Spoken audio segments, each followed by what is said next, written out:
성도 여러분 안녕하십니까? 오늘도 아침 예배에 찾아오신 성도님들을 진심으로 환영합니다. 성도 여러분, 살다 보면 마음이 허전하고 공허할 때가 있습니다. 그럴 때 우리는 어떻게 해야 할까요? 오늘 말씀은 허전하고 공허한 마음을 어떻게 하면 채울 수 있는지 가르쳐주고 있습니다. 오늘 말씀을 통해서 주님의 은혜 가운데 참된 기쁨과 풍성함을 누리는 귀한 시간 되시길 바랍니다. 이제 기도하겠습니다. 하늘에 계신 아버지, 오늘도 새로운 하루를 주시고 말씀 앞에 서게 하심에 감사드립니다. 오늘 말씀을 통해서 말씀과 성령으로 양심을 깨끗하게 하는 귀한 시간 될 수 있도록 도와주시옵소서. 오늘도 말씀을 전하시는 목사님과 듣는 모든 성도들의 마음이 진리로 하나가 되게 하여 주시고 주님의 뜻을 더욱 깊이 이해하고 순종하는 귀한 시간 될 수 있도록 인도하여 주시옵소서. 예수님의 이름으로 기도드립니다. 아멘. 오늘은 목사님께서 특별한 말씀을 준비해 주셨습니다. 함께 묵상할 제목은 줄인 자가 배부르게 된다 2부입니다. 이제 목사님께서 권면의 말씀을 전해주시겠습니다. 안녕하십니까? 의에 줄이고 목마른 자는 반드시 배부르게 됩니다. 오늘은 배부름과 풍요로움의 경험이 어떻게 이루어지는지 살펴보겠습니다. 질문드리죠. 자, 그렇다면 어떻게 우리 영혼이 배부르고 만족해서 이 세상 풍파 속에서도 즐겁고 기쁨으로 살아갈 수 있을까요? 하는 질문입니다. 굉장히 중요한 질문이죠. 그 시작점은 어디예요? 나는 피조물이고 하나님께서는 창조주라는 이 단순한 진리를 마음에 새기는 것입니다. 이것이 시작점입니다. 내가 어떤 존재인지 알아야 됩니다. 나는 제한된 시간만 살다가 흙먼지로 돌아간다는 사실을 항상 기억해야 됩니다. 이걸 기억하지 않으면 착각 속에서 살아요. 나는 건물주고 나는 총장이고 나는 장로고 나는 목사고 나는 집주인이고 착각 속에 살아가는 것입니다. 내가 흙먼지라는 사실을 기억하면 우리 심령이 가난하게 됩니다. 애통하게 되고 온유하게 됩니다. 의에 줄이고 목마르게 됩니다. 그래서 주께 주시는 이 생명의 떡을 간절한 마음으로 받아먹고 배부르게 되는 것입니다. 단순합니다. 진리는. 의에 줄이고 목마른 자는 복이 있나니 저희가 배부를 것입니다. 우리 모두 날마다 이 배부름의 경험으로 들어가게 되길 제가 간절히 소망합니다. 미국의 장례식에 가보면은요, 조객들이 이제 조문을 하는데 고인의 시신을 공개합니다. 미국의 장례식에서는요, 가족들과 친지들이 보는 앞에서 그 관 속에 누워있는 고인의 손을 만지고 얼굴을 만지면서 줄을 서서 쭉 지나갑니다. 저 역시 여러 번 돌아가신 분들을 만져보았습니다. 그 느낌이 어땠을까요? 생명이 없죠. 호흡이 없습니다. 온기가 없습니다. 고무처럼 딱딱합니다. 저는 항상 그때마다 어떻게 이런 상태에서 다시 살아나고 생명을 갖고 일어날 수 있을까? 정말 불가능하게 보여요. 성도 여러분, 하나님이 아니면 안 되는 것입니다. 이것이 하나님께서 생명의 호흡을 주시고 부활시키지 않으면 전혀 희망이 없는 것입니다. 단 하나의 세포도 움직일 수 없어요. 그것이 우리의 실체입니다. 우리가 이것을 인정하면 겸손하게 되고 하나님께 매달리게 되고 의를 향해서 간절한 마음으로 손을 뻗게 되는 것입니다. 요한복음 11장 25절입니다. 요한복음 11장 25절. 예수께서 이르시되 나는 부활이요 생명이니 나를 믿는 자는 죽어도 살겠고. 이 우주 속에서 누가 이런 말씀을 하실까요? 시편 116편 15절입니다. 성도의 죽는 것을 여호와께서 귀중히 보시는도다. 성도 여러분, 하나님께서 성도의 죽음을 귀하게 보십니다. 의에 줄이고 목마른 성도의 죽음은 하나님께서 가장 귀하게 보시는 죽음입니다. 그런 성도는 반드시 하나님께서 부활시키고 무덤에서 불러내십니다. 이 진리를 믿으면은, 정말 믿으면은 줄이고 목마른 심령으로 그리스도의 의를 간구하게 되는 것입니다. 이것이 거듭남입니다. 질문 드립니다. 그리스도인들이 영적으로 깊이 들어가지 못하는 이유가 무엇입니까? 많은 사람들이 왜 나는 성장하지 않습니까? 왜 내 영성은 자라나지 않나요? 자꾸 이런 질문들을 던집니다. 이유가 뭐예요? 주님의 사랑을 몰라서요? 그것도 맞는 말이지만 더 근본적인 이유가 있다 이겁니다. 그것이 무엇일까요? 의에 줄이고 목마르지 않는 것입니다. 자신을 철저하게 나는 몇 년 동안만 살다가 죽을 피조물이다 이렇게 생각하지 않는 것입니다. 그래서 급한 것이 없어요. 의에 줄이고 목마를 수가 없는 것입니다. 그래서 성도 여러분, 인생이 다 망가져도 좌절하지 않는 사람이 있습니다. 완전히 망했는데 기쁘고 즐거운 사람이 있어요. 성경에 그런 사람이 있어요. 하박국서에 그 사람이 나옵니다. 자, 하박국서 읽어볼까요? 하박국서 3장 17절 18절입니다. 비록 무화과 나무가 무성치 못하고 포도나무와 열매가 없으며 감람나무에 소출이 없으며 밭에 식물이 없으며 우리의 양이 없으며 외양간에 소가 없을지라도, 무슨 얘기입니까? 인생이 부도난 것입니다. 엉망이 되었어요. 이 정도면 좌절하고 포기해야죠. 근데 이 사람은 아니에요. 나는 여호와를 인하여 즐거워하며 나의 구원의 하나님을 인하여 기뻐하리로다. 성도 여러분, 어떻게 이것이 가능할까요? 하나님, 나는 어차피 흙먼지 있는데 부도나면 어떻습니까? 여호와가 내 편인데 내 영혼이 배부르고 만족합니다. 인생의 모든 것이 무너졌지만은 나는 여호와를 인하여 즐거워하며 나의 구원의 하나님을 인하여 기뻐하겠습니다. 이것이 그리스도인의 고백이라 하는 것이죠. 세상이 감당할 수 없는 사람이 되어버리는 것입니다. 이 사람은 팔복의 네 번째 복을 확실하게 받은 사람이죠. 의에 줄이고 목마른 자는 복이 있나니 저희가 배부를 것이며. 성도 여러분, 우리 모두 이 복을 꼭 금년에 받도록 합시다. 무화과 나무가 무성치 않고 포도나무에 열매가 없고 감람나무에 소출이 없고 밭에 식물이 없고 우리의 양이 없어도 영혼이 배부르고 즐거울 수 있습니다. 얼마든지 가능합니다. 팔복으로 들어가면 그렇게 되는 것입니다. 자, 이제 질문 드립니다. 하나님께서는 인간의 마음이 무너지고 흔들릴 때 어떤 말씀을 하실까요? 어떤 말씀으로 인간의 마음을 붙잡아 주실까요? 하는 이 질문입니다. 욥을 생각해 보죠. 욥은 신실한 사람이었지만 엄청난 재난을 받았습니다. 자식들이 몰살당하고 아내가 저주를 하면서 떠났고 몸에 욕창이 나고 모든 것을 잃어버렸습니다. 욥은 자기에게 닥쳐오는 이 고난의 상황을 이해할 수 없었습니다. 혼돈스러웠습니다. 그때 하나님께서 욥의 마음을 붙잡아 주십니다. 어떤 말로 붙잡아 주실까요? 나는 하나님이고 너는 피조물이야. 넌 아무것도 몰라. 그냥 입 닫고 나를 따라와. 이 말씀을 하세요. 욥기 38장입니다. 욥기 38장 3절부터 7절입니다. 너는 대장부처럼 허리를 묶고 내가 네게 묻는 것을, 하나님께서 욥에게 묻는 것을 대답할지니라. 내가 땅에 기초를 놓을 때, 내가 이 지구를 창조할 때, 내가 이 지구 땅을 기초를 놓을 때 내가 어디 있었느냐? 내가 깨달아 알았거든 말할지어다. 나는 창조주이고 너는 아무것도 모르지? 너는 이 창조의 기초에 대해서, 시작에 대해서 아무것도 몰라. 누가 그 도량을 정하였었는지, 누가 그 준승을 그 위에 띄웠었는지 내가 아느냐? 너는 아무것도 몰라. 내가 다 한 거야. 내가 이 땅의 크기를 정했고 내가 이 지구의 반지름을 정했어. 내가 설계했어. 너는 아무것도 몰라. 입 다물고 나를 따라와. 이 얘기를 하는 거예요. 그 주초는 무엇에 세웠으며 그 모퉁이 돌은 누가 놓았느냐? 지구의 기초를 어디에 세웠고 모퉁이 돌을 어디에 놓았는지, 이 지구라는 건축을 완성시키기 위해서 내가 무슨 계획을 했는지 너는 아무것도 몰라. 나는 창조주고 너는 피조물이야. 이것이 하나님께서 인간을 위로하는 방법입니다. 성도 여러분, 우리가 하나님은 창조주시고 나는 흙먼지 피조물입니다. 이렇게 고백하면은요, 성경의 모든 진리가 들어오게 됩니다.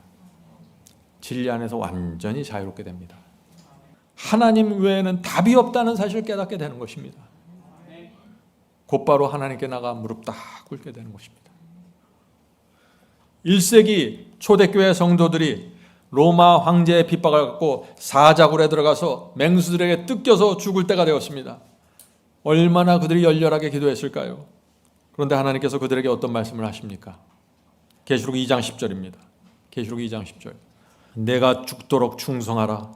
그리하면 내가 생명의 면류관을 내게 주리라. 하나님께서는 아무 염려가 없어요. 사자들이 달려드니 죽어, 괜찮아. 내가 다 책임질 거야. 누구든지 나를 위하여 살고 나를 위하여 죽으면 부활이고 생명이야. 반드시 생명의 면류관 줄 거야. 이것이 하나님의 자신만만함입니다. 성도 여러분, 우리가 이런 하나님의 말씀을 있는 그대로 믿으면 어떻게 될까요? 완전히 마음이 평화롭게 되는 것입니다. 날마다 줄이고 목마른 심령으로 의를 사모하게 됩니다. 그런 성도들은 배부르게 됩니다. 누구도 줄 수 없는 만족을 누리면서 살게 되는 것입니다. 의에 줄이고 목마른 자는 복이 있나니 저희가 배부를 것이며, 꼭 주께서 주시는 이 복을 받게 되길 제가 간절히 소망합니다. 자, 질문 드립니다. 의에 굶주리고 목마른 사람에게 나타나는 가장 분명한 특징이 있습니다. 그 특징이 무엇일까요? 하는 질문입니다. 순종입니다. 감사와 충성입니다. 좁은 길을 견고하게 걸어가는 것입니다. 누구도 그들의 앞길을 막을 수가 없습니다. 오늘날 신학과 교단과 설교와 목사들이 만들어 놓은 수많은 구원론들과 교리들 때문에 혼돈에 빠져 있습니다. 많은 사람들이. 그래서 의에 줄이고 목마른 자가 받을 이 복을 받지 못하고 무엇인지 모른 채 죽어가고 있는 것입니다. 성도 여러분, 날마다 아침에 일어나면 의에 줄이고 목마른 심령을 달라고 기도합시다. 그 심령을 받으면 하루 종일 배부르게 되는 것이에요. 배가 고프면 음식을 먹게 되고 목이 마르면 막 물을 찾게 되죠. 그러나 우리가 영원히 기갈이 들고 줄이면 그것은 인간의 힘으로 그것을 만족시킬 아무런 방법이 없는 것입니다. 자, 이 말씀을 들어보세요. 중요한 말씀입니다. 마운트 오브 블레싱 18페이지입니다. 의인은 고통스러운 투쟁이나 지치게 만드는 수고, 그리고 선물이나 희생으로 주어지는 것이 아니라 그것을 얻고자 줄이고 목말라 하는 모든 영혼에게 거저 주어지는 것이다.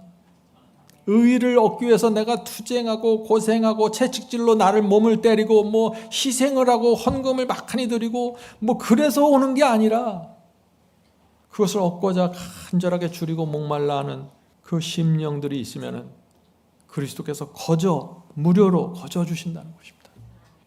계속해서 읽어보죠. 너희 목마른 자들아 물로 나오라. 돈 없는 자도 오라. 저는 이게 제일 좋아요. 돈 없는 자도 와도 좋다는 거예요. 돈 없는 자도 오라. 너희는 와서 사 먹되 돈 없이 값없이 와서 살아. 인간의 어떤 힘도 영혼의 주림도 목마름을 채울 수 없다. 그러나 예수님은 이렇게 말씀하신다. 볼지어다 내가 문 밖에 서서 두드리노니 누구든지 내 음성을 듣고 문을 열면 내가 그에게로 들어가 그로 더불어 먹고 그는 나로 더불어 먹으리라. 계시록 3장 20절. 성도 여러분, 주께서 마음문을 두드리실 때 문을 열어드리십시오. 성령께서 호소하실 때 마음을 낮추고 굴복하십시오. 그래야만 주님께서 우리 마음 안으로 들어오실 수 있다는 것입니다. 간절한 마음으로 사셔야 됩니다. 육체적 힘을 유지하기 위하여 식물이 필요한 것처럼 영적 생명을 유지하고 하나님의 사업을 할 힘을 얻기 위해서는 하늘에서 온 떡, 곧 그리스도가 필요하다. 우리는 어떤 교리가 필요한 게 아니라 그리스도 자신이 필요한 것입니다. 그분이 교리이고 그분이 진리이고 그분이 예언이고 그분이 복음이기 때문에 그렇습니다. 우리가 육체가 생명과 활력을 유지해주는 양분을 계속적으로 받는 것처럼 우리가 밥 하루 먹었다고 안 먹나요? 지난주에 먹었다고 안 먹습니까? 계속해서 먹잖아요. 똑같다는 것입니다. 우리의 심령도 그리스도로 더불어 계속적인 교제를 나누고 그분께 순종하고 완전히 의존해야 한다. 그리스도께 의지하라는 것입니다. 중요한 말씀이죠. 많은 분들이 이런 질문을 합니다. 나는 오래전에 주님을 영접했고 회개했습니다. 그런데 왜 내가 변화되지 않고 성장하지 않습니까? 하는 질문입니다. 이유가 뭐예요? 계속이 없습니다. 계속이. 주님과 계속적인 교제가 없어요. 한번 그리스도를 마음에 영접했다고 해서 끝나는 것이 아닙니다. 한번 눈물을 흘리고 회개했다고 끝나는 것이 아니에요. 계속 말씀을 읽고 계속 순종하고 계속해서 주님을 믿고 의지하는 것입니다. 계속해서 성령의 인도를 따라가는 것입니다. 구원받기 위해서요? 아니요. 너무 좋으니까 하는 것입니다. 너무 주님을 사랑하니까, 너무 감사하니까, 주님께서 나를 위해서 최고를 주시니까 내가 그걸 알기 때문에 계속 하고 싶은 것입니다. 계속.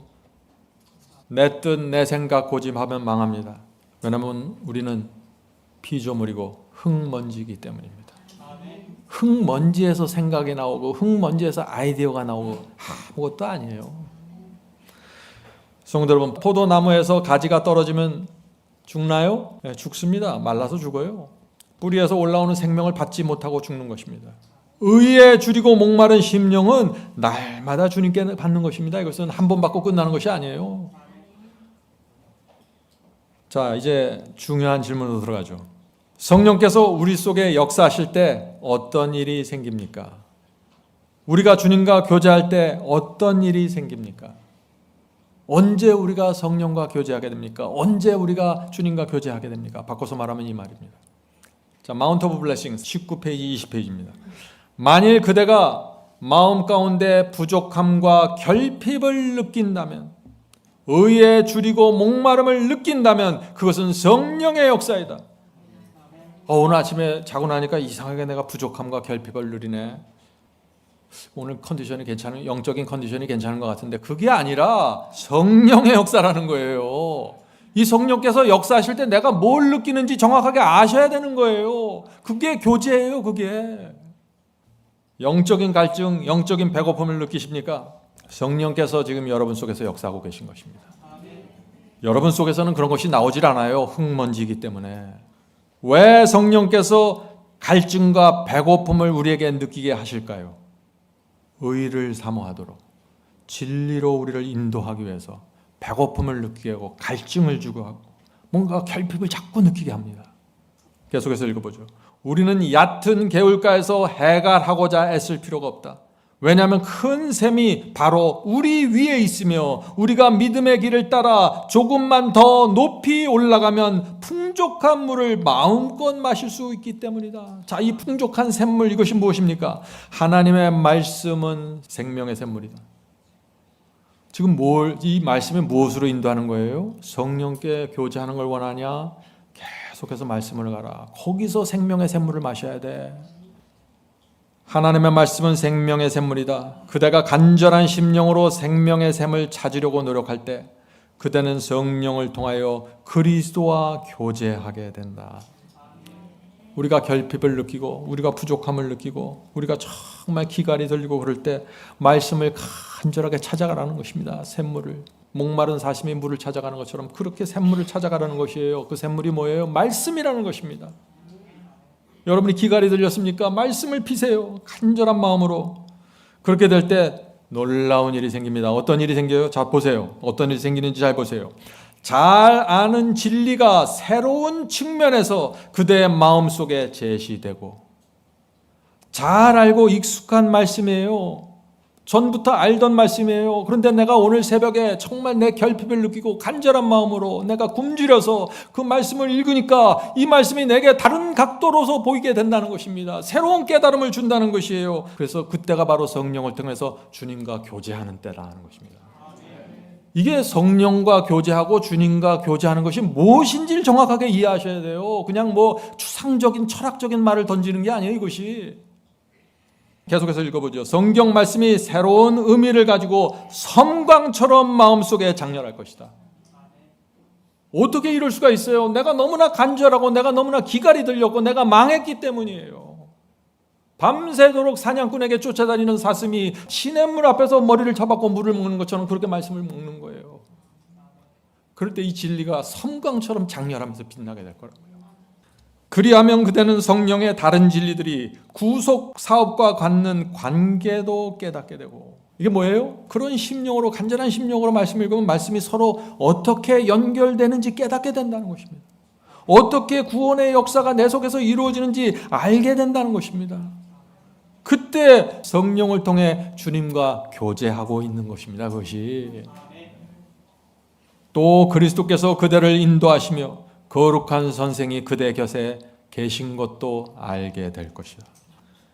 성도 여러분, 이것이 실제적인 교제를 말하는 것입니다. 오늘날 그리스도를 믿는 사람들 중에 과연 몇 사람이나 성령을 통해서 그리스도와 교제하고 성령을 통해서 말씀으로 인도하고 이 기갈이 들린 이 사슴처럼 이 말씀의 샘을 먹게 되는 이 경험이 무엇인지 이해할까요? 정리해보죠. 의에 줄이고 이 목마른 심령으로 말씀을 읽을 때 어떤 일이 생긴다고 했습니까? 진리가 새롭게 내 앞에 제시된다고 했습니다. 모르던 게 갑자기 아는 게 아니라 이미 알고 있었어요. 깨닫고 있었는데 와, 이것이 이런 뜻이야? 성경 말씀이 섬광처럼 마음속에 빛나게 됩니다. 말씀과 말씀이 연결되면서 구원의 역사를 깊이 깨닫게 되면서 성령의 깊은 감동을 받게 됩니다. 그때가 바로 주님께서 내 곁에서 선생님 역할을 하고 계신다는 거예요. 우리는 살아계신 주님을 믿는 사람들입니다. 우리는 우상을 섬기는 사람들이 아니에요. 우리는 교제해야 되고 말씀을 나누고 소통해야 되는 것입니다. 성도들, 오늘 나눈 우리 이런 말씀들이 모든 그리스도인들이 원하고 바라던 바로 그 경험이 아닙니까? 성도 여러분, 하나님께서 인간을 흙으로 만드실 때 가슴에 이 뻥 뚫려 있는 빈 공간을 만들어 놓았다고 합니다. 어떤 목사님이 그런 말씀을 하셨어요. 그 마음에 뻥 뚫린 그 빈 공간은 다른 어떤 것도 채울 수 없고 오직 하나님께서만 채울 수 있습니다. 그리스도께서 그 공간으로 들어오셔야만 내가 만족하고 배부를 수 있게 된다는 것입니다. 자, 이제 말씀을 마치도록 하겠습니다. 많은 그리스도인들이요, 새벽기도 열심히 다닙니다. 찬양을 합니다. 그런데 원칙이 없고 표준이 없습니다. 기준점이 없어요. 지켜야 될 차선이 없습니다. 그냥 하고 싶으면 하고 하기 싫으면 안 해요. 그날 느낌대로 살아갑니다. 그러니까 자꾸 충돌하고 사고가 나는 것입니다. 계속해서 다치고 느낌과 감정, 그날 아침에 일어나는 컨디션에 따라서 신앙이 끌려가게 돼버리는 것이죠. 성도 여러분, 이제 우리 신앙에 원칙과 표준을 세웁시다. 경계선을 그어놓읍시다. 지켜야 될 원칙과 표준이 무엇인지 종이에 쓰십시오. 그리고 가난한 심령으로 그 종이를 놓고 기도하십시오. 이런 신앙은 율법주의가 아닙니다. 이것은 주님을 향한 사랑이고 충성입니다. 이렇게 신앙하다가 몇 번 실패한다고 실망하지 마십시오. 전진하십시오. 그리고 넘어지고 쓰러질 때마다 의에 줄이고 목마른 심령을 회복시켜 달라고 기도하세요. 하나님께서 응답하십니다. 그런 식으로 전진하게 되면 성령께서 더 우리를 점점 더 깊은 영성으로 인도하십니다. 하나님께서 우리에게 의에 줄이고 목마른 심령을 날마다 주시기를 제가 간절히 바랍니다. 하늘에 계신 저희 아버지, 우리는 흙먼지이고 하나님은 창조주십니다. 날마다 이것을 기억하면서 살게 도와주시옵소서. 하늘에 계신 아버지, 저희가 정말 가난한 심령을 갖기 원합니다. 의에 줄이고 목마른 자로 살길 원합니다. 주께서 저희에게 하루살이와 같은 인생이라는 사실을 날마다 가르쳐 주시옵소서. 그것을 기억하지 못하면 우리의 자랑이 높아지고 잘난 척하고 미워하고 시기하고 잘못된 욕망에 이끌려 전혀 엉뚱한 삶을 살게 됩니다. 주여 도와주시옵소서. 날마다 우리의 본질이 무엇인지 잊지 않도록 지켜주시옵소서. 하늘에 계신 아버지, 오늘 이 자리에 주님을 향한 간절한 마음을 가진 성도들이 모여 있습니다. 주께서 이들의 마음을 살피시고 필요한 것을 공급하시고 그 영혼이 만족하고 배부를 때까지 인도해 주시옵소서. 성령께서 가르쳐 주시옵소서. 결핍이 무엇인지 알려주시고 정말 내가 필요한 것이 어떤 것인지 정확하게 볼 수 있도록 눈을 열어 주시옵소서. 하늘에 계신 아버지, 진리 안에서 자유를 누리길 원합니다. 진리가 우리를 옥죄고 답답하게 만드는 것이 아니라 진리 안에서 자유롭고 풍요롭기를 원합니다. 그것이 하나님의 축복이고 약속인 줄을 저희가 믿습니다. 주여, 저희 불쌍한 인생을 도와주시고 인도해 주시옵소서. 특별히 이 시간에 병든 자들을 위해 기도합니다. 주여, 살 날이 짧지만은 그 살아있는 기간 동안 하나님께 영광 돌리면서 살 수 있는 또 한 번의 기회를 허락해 주시옵소서. 그들의 조직과 세포를 정상화시켜 주시고 하나님의 호흡을 불어넣어 주시옵소서. 그들이 병상에 누워 간절한 심령으로 바라보고 있습니다. 주여 도와주시옵소서. 이 모든 말씀 예수 그리스도의 이름으로 간절히 기도드립니다. 아멘.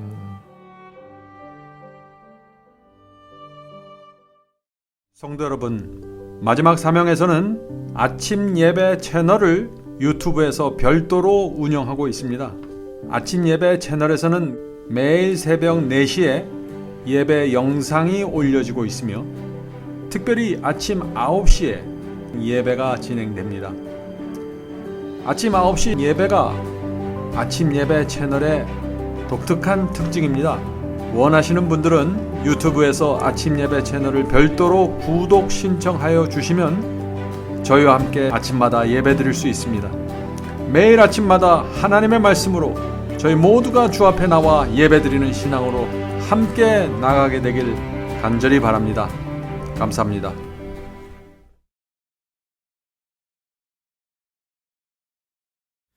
대산을 넘어 한국에 가도 빛 가운데로 걸어가면 주께서 네 버리시기로 약속한 말씀 변치 않네. 하늘의 양 그 밝은 빛이 내 영혼 속에 자고 남지네. 할렐루야 널 기뻐하며 주 이름 높이 찬양하리. 권명한 자비 널 기뻐하며 영원한 장금 목적하고 그 크신 이름 찬양함으로 날마다 빛에 걸어가리. 하늘의 영광 그 밝은 빛이 내 영혼 속에 자고 남지